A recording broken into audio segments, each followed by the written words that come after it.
జగిత్యాల జిల్లా కోరుట్ల రాజకీయాల్లో కీలక పరిణామం చోటు చేసుకుంది. 2 దశాబ్దాలుగా బీజేపీలో కొనసాగిన ప్రముఖ వైద్యుడు డాక్టర్ చిట్నేని రఘు మాజీ ఎంపీ కల్వకుంట్ల కవిత సమక్షంలో టీఆర్ఎస్ పార్టీలో చేరారు. పేదలకు వైద్య సేవలతో ప్రత్యేక గుర్తింపు పొందిన డాక్టర్ రఘు రాజకీయంగా కొత్త అడుగు వేయడంతో కోరుట్ల నియోజకవర్గంలో సమీకరణాలు వేగంగా మారుతున్నాయి. ఈ సందర్భంగా మాట్లాడిన కల్వకుంట్ల కవిత డాక్టర్ రఘును అసెంబ్లీకి పంపడం ఖాయమంటూ ధీమా వ్యక్తం చేశారు. రఘు చేస్తున్న సేవా కార్యక్రమాలు అభినందనీయమని కొనియాడిన కవిత ఆయన లాంటి ప్రజాసేవకులు పార్టీలోకి రావడం సంతోషకరమని అన్నారు. డాక్టర్గా మంచి పేరు సంపాదించిన రఘు ఇక ప్రజాప్రతినిధిగా కూడా ప్రజలకు సేవ చేసే అవకాశం కల్పించాలని పార్టీ కృషి చేస్తుందని స్పష్టం చేశారు. డాక్టర్ రఘు చేరికతో కోరిట్లలో రాజకీయ పోటీ మరింత ఆసక్తికరంగా మారింది.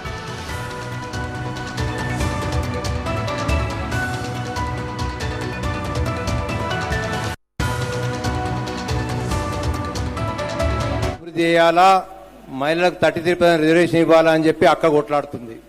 సో మహిళలంటే ఆడపడుచులంటే అక్కకు అంత ఇష్టం కాబట్టి కవితమ్మను మన ఆడబిడ్డగా ఒక్కసారి కవిత అక్క కొరకు కరతల ధ్వనులతో చప్పట్లు కొట్టాలని చెప్పి కోరుతున్నా. వాస్తవంగా కవితమ్మ పేరు తెలియని ఎవరు లేరు. ఒక పార్టీ బీఆర్ఎస్ పార్టీ ఒక క్రమంలో బాగా తగ్గినప్పుడు కవితమ్మ గారు తన ఆడపడుచుతోటి కలిసి బతుకమ్మను తీసుకొని బయలుదేరి ప్రతి తెలంగాణ ఆడబిడ్డకు ఒక ఉత్తేజాన్ని నింపి ఉద్యమంలో పాల్గొని ఈరోజు మనకు తెలంగాణ రావడానికి కేసీఆర్ గారి తర్వాత మన కవితమ్మ గారు పనిచేశారు. ఒక్కసారి మిత్రులారా ఒక్కసారి ఆలోచించండి. మనం ఏమైతే నిధులు నీళ్లు నియామకాలు అనుకున్నామో అవన్నీ వాటి కొరకు కష్టపడి తెచ్చుకున్న తెలంగాణ ఈ 12 సంవత్సరాల్లో ఏమీ కాలేదు. మళ్ళీ ఎక్కడికి పోయింది? మన ఉద్యోగాలు లేవు, మన యువత అట్లే ఉంది. ఎక్కడ చూసినా మళ్ళీ అరాచకము, అంతా దౌర్భాగ్యమైన పరిస్థితి.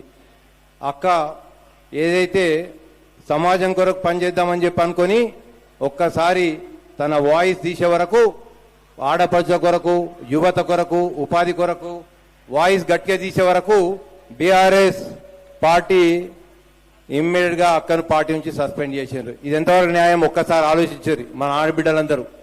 అంటే ఒక ఆడబిడ్డ కాబట్టి ఏం చేయలేదనుకోని చెప్పి కవితక్క ఫైటర్, కవితక్క ఇడిచిపెట్టరు.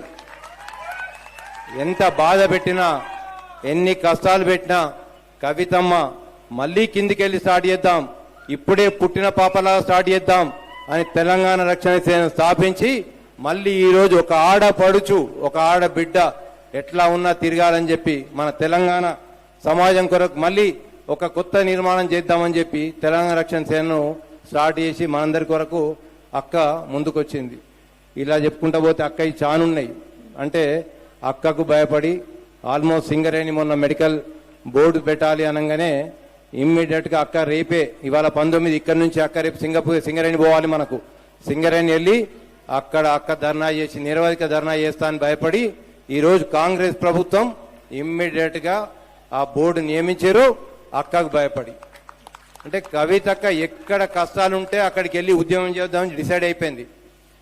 ఎక్కడ చూసినా కవితక్క పేరు. పాలమూరు రంగారెడ్డి చూస్తే అక్క పోయింది, చెప్పింది, ధర్నా చేస్తా అని చెప్పింది.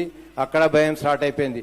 అక్క కాంగ్రెస్ పార్టీని నిలదీస్తుంది. ఎందుకు? మన సమాజం కొరకు, మన సమాజ శ్రేయస్సు, మన యువత ఉద్యోగాలు రావాలని చెప్పి. ఇక మన దగ్గరికి వస్తే మీకు తెలుసు, కల్వకుంట్ల విద్యాసాగర్ రావు 4 సార్లు చేసినారు, తనేడు ఒకసారి చేస్తుండు. కుటుంబ పాలన నడుస్తుంది వీళ్ళది. ఇక్కడ మన చక్కెర ఫ్యాక్టరీ ఏదైతుందో అమ్మ, ముత్యంపేట షుగర్ ఫ్యాక్టరీ ఏ రోజు ఓపెన్ కావాలి. తను ఏం చెప్పిండు ఎలక్షన్ల ముందు, 100 రోజుల్లో షుగర్ ఫ్యాక్టరీ తెరిపించకపోతే షుగర్ ఫ్యాక్టరీ ముందే ఊరేసుకొని చేస్తా అన్నాడు. వాడి తాడు దొరకలేదు, వారికే అడగాలి. ఒక్కసారి ఆలోచించారు మిత్రులారా. మన షుగర్ ఫ్యాక్టరీ ఈ రోజు గిట్ట ఓపెన్ అయి ఉంటే దాదాపుగా మనకు మన రైతు కుటుంబాలు బాగుపడుతుండే. ఉపాధి కొరకు గల్ఫ్ అన్నలు దుబాయ్ వెళ్తుండ్రో, ఎవరైతే వెళ్తుండ్రో వారు ఆల్మోస్ట్ ఇక్కడనే ఉండేవారు. దాదాపుగా మనకు ఈ ప్రాంతం నుంచి 30,000 నుంచి 40,000 వరకు యువత దుబాయ్ పోతుంది. అంటే అట్లీస్ట్ మనకు 3,000 నుంచి 4,000 ఉద్యోగాలు ఓన్లీ షుగర్ ఫ్యాక్టరీ నుంచే వస్తుండే. షుగర్ ఫ్యాక్టరీ ఎందుకు ఏరలేరు? వారు షుగర్ ఫ్యాక్టరీ విద్యాసాగర్ రావు గారు, సంజయ్ కేటీఆర్ కలిసి షుగర్ ఫ్యాక్టరీ కొందామనుకున్నారు, ఉంచుకుందామనుకున్నారు. కాబట్టి ఈ రోజు కొరుట్ల నియోజకవర్గ రైతులందరికీ అన్యాయం జరిగింది. ఒక్కసారి ఆలోచించండి మిత్రులారా, ఇది మనకి ఎంత దౌర్భాగ్యమైన పరిస్థితి అంటే వాళ్ళు అట్లా పాలించుకుంటే పోతుర్రు, చెప్పుకుంటూనే పోతుర్రు.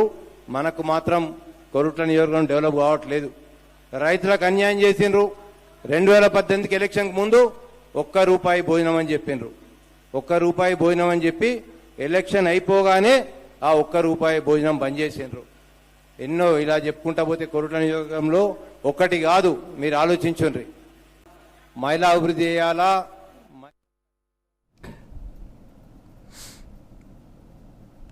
కోర్టుల రాజకీయాలను వేడెక్కించేలా